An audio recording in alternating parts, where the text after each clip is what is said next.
Parshas Kedoshim. So Rashi, at the beginning of the Parsha, Rashi brings that the significance of the way the Parsha opens with the words Daber el kol adas b'nei Yisrael, speak to the whole of the Bnei Yisrael, is because of the importance of the Parsha. Because Rashi says the primary essence of the Torah is in this Parsha. First Rashi. This parsha was said b'hakel, that means everyone was gathered together. Mipnei sherov gufei Torah turim bo, because the majority of the gufei Torah, that means the basic, the essence of the Torah, the principles of the Torah, the key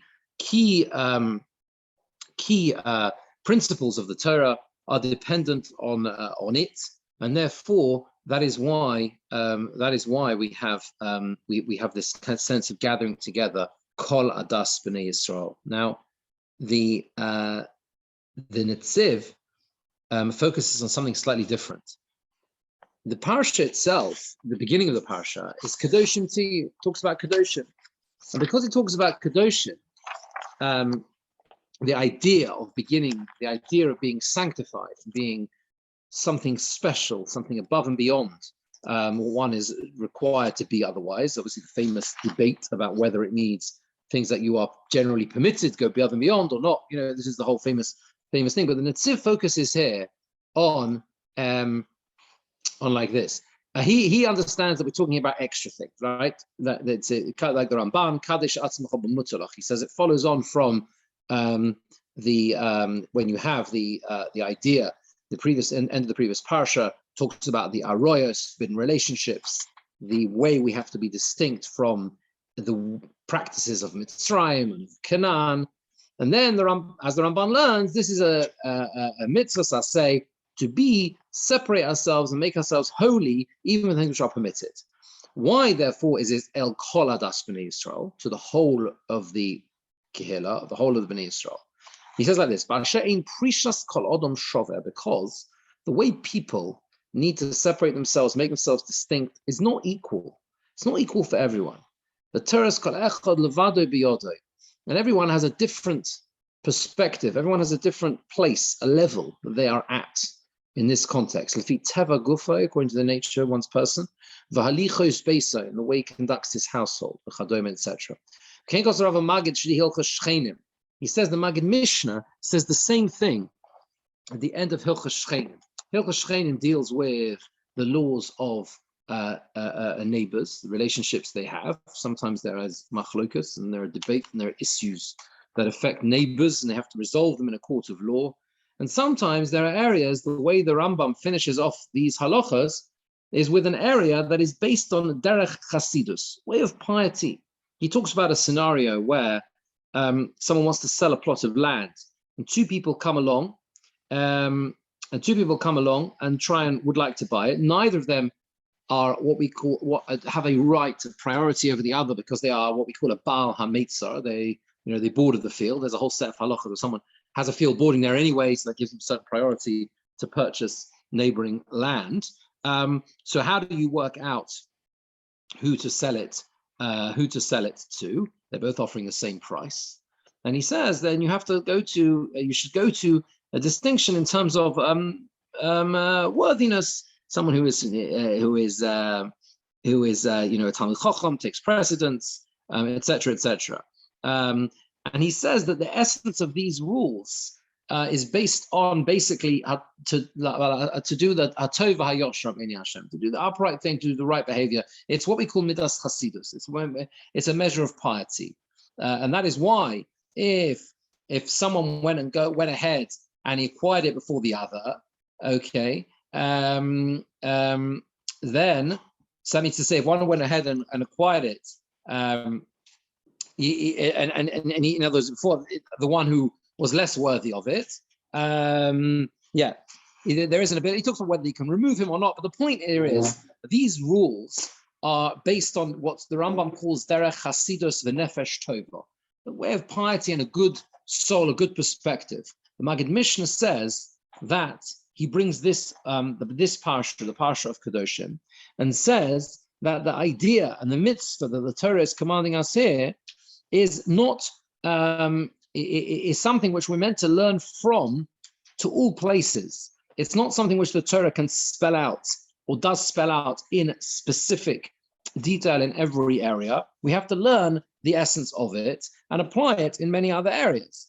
Now, the point, therefore, says the Netziv, that Mishum Hochi Kasiv, that's why it says the whole of the Adas Bnei Yisrael, because everyone is commanded to be part of this and to look at themselves, everyone according to their own value, their own where they are in life, in other words. Whereas when it comes to all other mitzvahs, everyone's equal. That's the fundamental difference between the beginning of Parshas Kedoshim and all mitzvahs in the Torah. All mitzvahs in the Torah, you have to shake lulav, I have to shake lulav, you have to wear tefillin, I have to wear tefillin.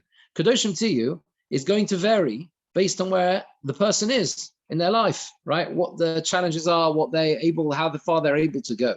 Shem Shmuel says the similar idea, and he basically says the idea he's trying to convey is you need to know yourself, you need to know where you are. Shem Shmuel says, "V'nira da'apirashu," because he asks a question. He says, "How can you say?" He begins it with a question. How can you say to the whole of the Adas Bnei Yisrael, Kedoshim to you, you should be holy, right? It's a lofty spiritual level, even for the greatest of people. Not everyone is worthy of this. Now, how can it be a mitzvah on every individual? He says, "V'nira da'apirashu." This is the Shem Shmuel. To call echad ve'echad lefi mashuhu mitzvah lov sheyifresh v'yivdo v'mashu emid bay. You got to look at yourself. He says you got to work out where you are and work out what Kedoshim means to you, right? What Kedoshim to you, you shall be holy, means to you based on the level you are at. And therefore, he says, it was obviously the case that when we talk about Kedusha in the context of what he calls Pshutei Ha'am, ordinary people, for people who are on a higher, lofty spiritual level, they're not looking, that's not a madrega, that's not our level for them. They're looking something higher. They're looking to aspire to something beyond that, right? And similarly, for someone who is not yet at that level, it might be that the aspirations of Kedoshim that apply to someone who's much greater is not something they can even approach. He says, everyone has a different Kedusha that doesn't apply to others.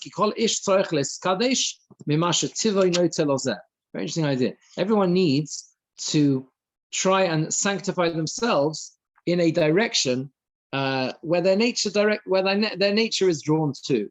You have to know yourself. You have to assess yourself in this parsha and work out where you can be, where you can get to. But the Kotzker Rebbe adds a very important piece to this. The Medrash says, "Kedoshim to you." The Medrash says, let's see, I should bring this. 1 second. I don't think Rashi brings it. 1 second. I don't think Rashi brings it here.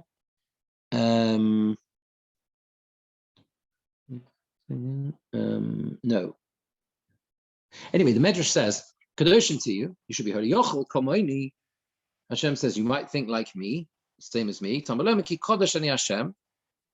I am ki kodesh ani Hashem. For I Hashem am kodesh. Kedushosi lemala mekudushascha. Your kedusha, my kedusha, is greater than yours. That's your Kedoshim to you. Ki kodesh ani Hashem lekif. Right? You might think it means to be kodesh like Hashem. No, it doesn't mean kodesh like Hashem, holy like Hashem, because I am higher. I'm holier than you. Kotzker Rebbe asked, how can it possibly be a hava amina? What's the hava amina? What's the Medrash say? You might think like Hashem. You might think like Hashem.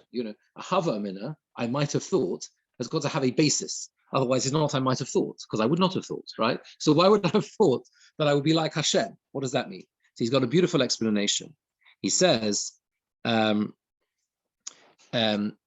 this, Yochel komoini, you might think like me, kamosh ani omeid, ve'ein bi shum shinui.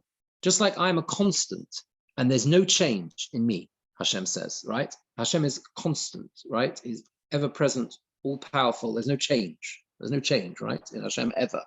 So you might think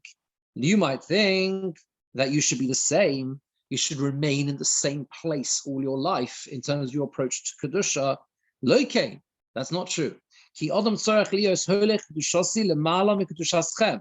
Kol ma shetem mekadshim atzmechem yoseh al yidei ze kedushasi. He talks about the idea that basically you have to be on an upward scale, an upward escalator. You have to be going upwards, right? And that itself, so to speak, it's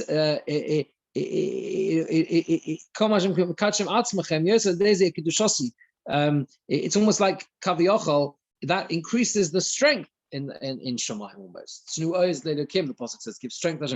In other words, the point is, Yochel Kamoni, you might think, be like me, constant. No, your Kedusha should not be constant. Your Kedusha should be a growth trajectory. So that's very important, right? It goes together with the Shem Shmuel in the sense the Shem Shmuel is saying, what does it mean, Kedusha? Look at yourself, work out where you're up to. Says the Kotzker Rebbe, make sure it's always on that growth pathway.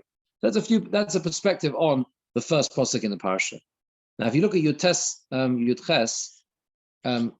which is the very, very famous Komocha. So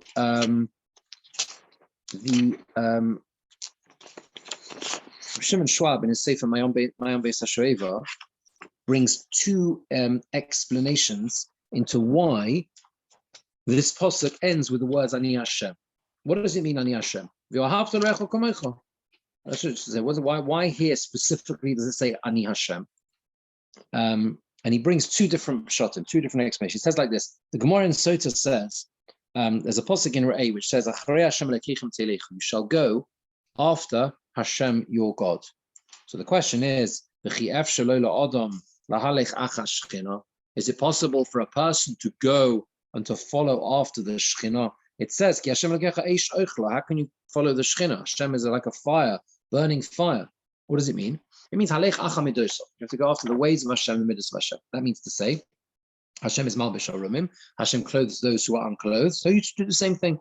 You should clothe those who need it. You should provide clothes to people. Hashem visits the sick. You need to do the same thing. Hakadosh Baruch Hu comforts the bereaved. So too, you should be nachem avelim. You should comfort the bereaved. Hakadosh Baruch Hu kovar mesim, buries the dead. So too, you need to do the same thing. Now he says like this: it doesn't mean that in all these matters you need to compare yourself to the ways of Hashem, because in there are many respects that we describe Hashem in a manner which is not possible to say that we should be the same. We describe Hashem as the Kano V'Nokeim, the idea of vengeance, of Baal Chemo, and the anger when it comes to Rishon. These are things which are difficult to translate in terms of how we should behave. And similarly, how can you say Hashem is Machayim Esim? We can't say that. What does it mean? It means that the idea of Hidovik B'Drachov, of cleaving to the ways of Hashem, this is telling us about the obligation that we have to fulfill and how we are to fulfill the mitzvahs say of Yohavta L'Reacha Kamocha correctly. How are we to fulfill the mitzvah of Yohavta L'Reacha Kamocha? And that is played out and explained through the words Ani Hashem. In other words, the specific of the mitzvah. You want to know, what does it mean? Love your neighbor like yourself. The answer is Ani Hashem. I am Hashem. In other words, Acharei Hashem lekechem telechu. You must follow in the pathway of Hashem. The specifics, in other words, the actions, the way in which you fulfill the Yohavta L'Reacha Kamocha is to follow the attributes of Hashem. It's a very important idea. You ask the question, what does it mean to love someone like yourself? The answer is, look at the way Hashem prioritizes, so to speak, the examples that we have in the Torah. Hashem is Menachem Avelim, so we do the same thing. Mal Meshurim, we do the same thing. This is how we fulfill the Yohavta L'Reacha Kamocha. That's his first explanation. His second explanation is based on the famous Gemara in Shabbos, the Nochri who comes to Hillel, Shammai first, convert me, Gaireni, on condition you teach the whole Torah, when I omid or regalachas on 1/3. Hillel agrees to do it. And what does he say? Well, you don't like, don't do to your friend. That's what Hillel says. The rest is just explanation. He says like this: the mitzvah of Yohavta L'Reacha Kamocha, right, is a logical. It's a midah tova, which really everyone can understand. Okay, that means to say, on a basic level, we can all understand the need for brotherly love, humanity, the way we conduct ourselves towards other people, right? It's inbuilt. This is how human beings, when they're acting the right way, that's what they should want to do. But the problem is that the way it's fulfilled is not the same. It's not equal across the world, because some people will do it because they have the concept of nidva slave. They just have a goodwill within them, and built goodwill to do the right things to other people. Some people will do it because, for example, they don't want to cause damage to others. Don't do something you want done to yourself for selfish reasons. In other words, I don't want them to hurt me. I'm not going to hurt them because I might suffer, right? That's the reason why other people do. And some do good to others for an expectation and a hope. If I do nice to them, one day it will come back to me, right? And the point is that any fulfillment of the words, you have to love your neighbor like yourself, that comes through seichel, through that logic approach to it, will always falter at some point, because you can always find situations where those calculations don't apply. No one can see me. He's not going to know. I'm not going to get it back ever from this person. I'm never going to see this person again. No, multiple reasons why. Or someone's never doesn't have to worry about this person, much weaker than me. I'm not worried they're going to come back and visit, problem with me if I'm nice. All these different calculations can apply. That is why when the Torah says,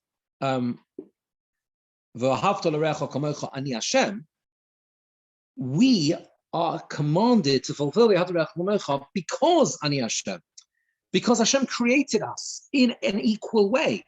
That's what is mechayev us. That's what obligates us to behave in this way. And he says that's why Hillel opened with this word. The Nochri agreed.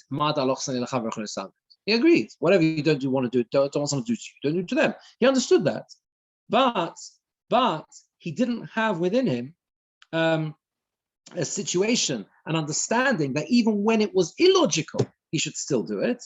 And on that, the response is you have to go and learn, because what did Hillel say to him? Idach pirusha zilgoma. What do you have to learn? You have to learn the Ani Hashem part. To understand the Ani Hashem, the explanation of I am Hashem, okay, that you're going to have to learn the whole Torah. You're going to have to learn the whole Torah to understand, right, what your real approach should be. So you have to that it needs to be a one that is not dependent on external factors, but it is dependent on how Hashem governs the relationship we need to have with other people. That's the essence of it. Actually, it doesn't say this, but it actually fits very nicely with the fact that it's in the same pasuk of lo sikoim v'lo sitoros b'nei amecha. Now these are negative traits, so they're the opposite, aren't they? Vengeance, bearing a grudge, right? These are the obviously the counter opposites to the extreme end of Ahavta l'recha kamocha, right?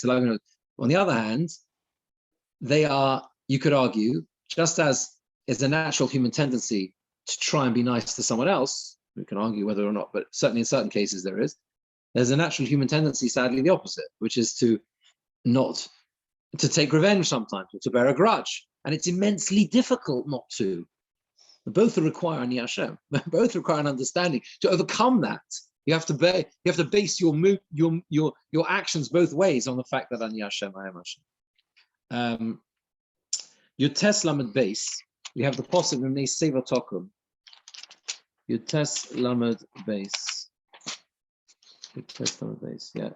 Now Rashi brings Pnei Seva Tokum. You have to stand up before the elderly, Odata Pnei Zokein, and Rashi says, what does it mean? What does it mean? When does this obligation apply to honor the elderly? Yochol Zokein Ashmoi. You might think it's someone who is wicked, who's done the wrong thing, like Osham, a sin, right? Or others say, and that's how Rashi understands it. Rabbi Tam brings that it means like someone who's just who's a boor. Yeah, in other words, unlearned, unlettered, whatever. Talmud Loma Zokein. What is Zokein? Ein Zokein elo shekona chochma. A Zokein is the word Zokein, right? Kain is in Kona, someone who acquired chochma. That is the person one is the pasuk is referring to when one needs to show that that respect to someone who has acquired chochma. There is a beautiful pshat on this from Rabbi Yitzchak Mivolozhin, who was the son of the son of yes, Chaim Parshas, that's right, Chaim Parshas. And he says like this, that what is the idea of kona?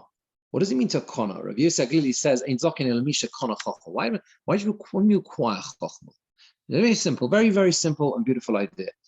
To acquire something is always a trade. Yes, you buy something means, but the notion of buying, by definition, means you gave something in return, right? It could be barter, it could be gave money. That's what you did, right?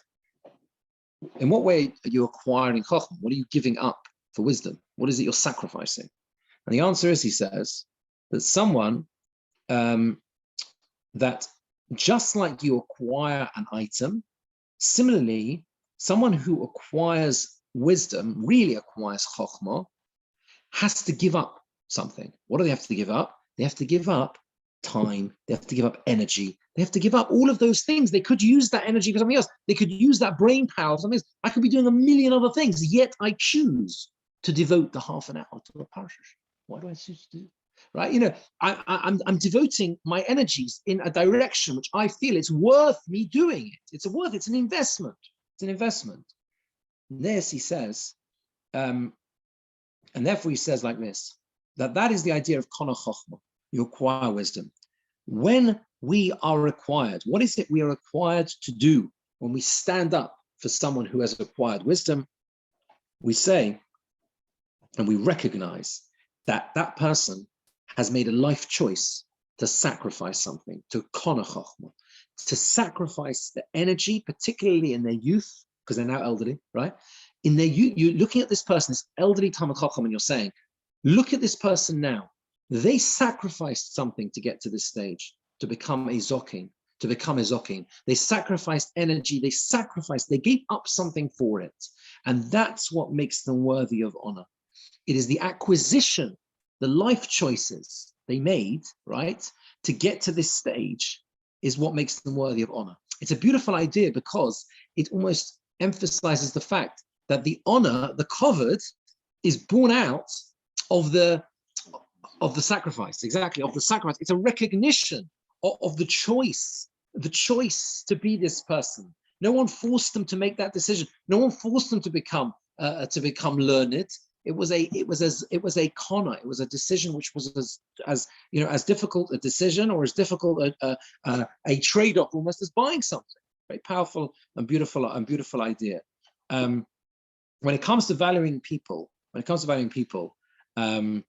I saw a lovely idea, a lovely link made by Shaw Robinson, who's now in the Lincoln Square, was in Barnet. Yeah, very good man, very good Rob, lovely man. He says like this, that Rabbi Kiva says that famously, who's the one who says Zeklad God? Was just shifting back, sorry, to V'after Recha Kamocha. Who is the one who says Zeklad God about Torah? It's Rabbi Kiva. There's a mission in Bava Kama which demonstrates how Rabbi Kiva understood, he makes this link, how Rabbi Kiva understood how far V'after Recha Kamocha goes, Rabbi Kiva himself. The Mishnah brings the case in Bava Kama as follows. This Mishnah Bava Kama, it's in Perek HaChovel, Daf Tzadi. Para Rosh Isha Bashuk.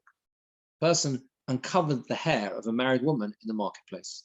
That's a terrible busha, disgrace, shame. Nosin lo arba meo zuz. Got to pay 400 zuz. Zaklal, says the Mishnah, Tanakama, kolafi kvodo.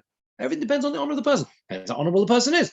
Oh, yes. That's how you work out how much money you have to pay. Omer Rabbi Kiva, no. Kiva says no. Afilu aniyim sheb Yisrael, roino some kilo b'nei chorim she'odom nechseim shem b'nei Avram Yitzchak Yaakov. Doesn't work like that. You don't start working out, is the person a very choshev person, so it's more embarrassing? Are they less choshev, so it's not so embarrassing? No. Every person, even the poorest of the Bnei Yisrael, we look at them as if they are free people who sadly have fallen upon hard times because their children are Avram Yitzchak Yaakov. Everyone don't make distinctions between people. Then the Mishnah brings a very powerful story. It's a Mishnah. There was a story with someone who uncovered the hair of a woman in the marketplace. Came in front of Rabbi Kiva. Right? She came in front of Rabbi Kiva and he obligated to give her, he was mechayev to give her 100 zuz. Amalo Rebbe, 400 zuz, sorry, 400 zuz. Amalei said to him, the person who he obligated to give it, the guy who shamed her, Rebbe, he said, 10 lizman, give me a bit of time on this one. The Nosson Uzman, all right, he gave him a bit of time. And he waited for her while she was waiting, coming out of her courtyard. And the man smashed a jug in front of her full of oil. There was a whole load of oil in it. What did she do? She took off her tichel, gilsis rosha, she uncovered her hair, right? So she put her hand on her head and she used her tichel to wipe up the oil, the cloth. Yeah, the Eidim watching, right? And Rabbi Kiva, it's a clever idea, this guy, right? Came in front of Rabbi Kiva. You're going to make me give 400 to this woman? She doesn't care. She doesn't care. Look what happened. A bit of oil spills and she whips off the tichel. She's not bothered. So why should I? It was not such a shame for her. So why do I have to give 400 zuz? Amalei said to him, Loi amarta klum. You said nothing. Hachovel ba'atzmoi, person who damages themselves, injures themselves, even though he's not allowed to do potter, he's exempt. You're not allowed to injure yourself, but he's not chayav to pay anything. But others who injure him are chayav. And the idea, which Rabbi brought out, this which I think is a beautiful idea, is you see that according to Rabbi Akiva, sometimes you need to value people more than they value themselves. Right? That's our perspective. Love your neighbor like yourself. Sometimes people put their own value too low. They don't even realize how valuable they are. And our job is to put their value beyond what they think, beyond how they see themselves. That's the idea, which is a lovely idea. One final word at the end of the parsha. If you go right to the end of the parsha, you find that next to kedusha is introduced the idea of havdalah, of distinction. When it comes to separating ourselves from all these bad and wicked practices and things that we're not allowed to do, things we're not allowed to eat, like forbidden foods and everything else, it says, right, v'hivdalten, separate from all those things. Don't do all those things, right? Don't load to shak to assumption. Don't make yourself to stack. So right into the parsha. V'yisem li kedoshim. You shall be holy to me. Ki kodosh ani Hashem. For I, Hashem, am holy. V'avdel eschem eno arim le'usli. And I've separated you from the peoples, lios li, to be mine, to be for me. The idea here is, says the Netziv, that Havdalah, distinction, is something where, we're not talking about higher levels, Kedusha. We're talking about separating from things, behaving in the right way, and separating from things that are forbidden to us, okay? From things that the Torah says, this is beneath you, this is wrong. Make a distinction between the understanding you should not be near other things. But what happens is that when you aspire to levels of kedusha, even the havdalah idea, even the separating from forbidden things, right, becomes lihios li. That's what the Netziv says. It becomes for me. Sha'avdel eschem eno amim lios li, to be for me. Meaning that even the things which we naturally don't want to go near because they're disgusting, to shak to es nafsho seichem, right? We naturally don't want to go near them. Even those things are lishmi, Hashem says. They're for my sake. They're for my sake. In other words, because everything you do becomes l'shem shamayim. You see that? So you've got Vivdalta, make sure you separate yourself from Behemot Torah Pasuk Chofei. The Yisem Li Kedoshim. Back to the beginning of the parasha, right? You have to be Kodosh. What happens when you become Kodosh? Even if you think you're not there, it's too high. Wow, what does it mean? Kodosh, holy, I sanctify myself. Hard enough keeping what I'm supposed to do. No, if you strive for greatness, right? You strive to get the level of Kedusha, what happens? Then I will separate you from the people's liosli, that even your separation from things that you naturally don't want to go near becomes the Shem Shemayim. So you understand the idea being that you ascribe, you strive for the greatness, and then even the regular things. You may not always get there, but it means even the regular things you do, the way you behave and conduct yourself, and things you naturally don't want to go near, it all becomes a part of that, and therefore that also becomes as you feel like li, the Shem Shemayim, the regular separation that you do from the. Yeah. Okay. Have a good Shabbos. Thank you for coming. Thank you for listening. Thank you. Okay.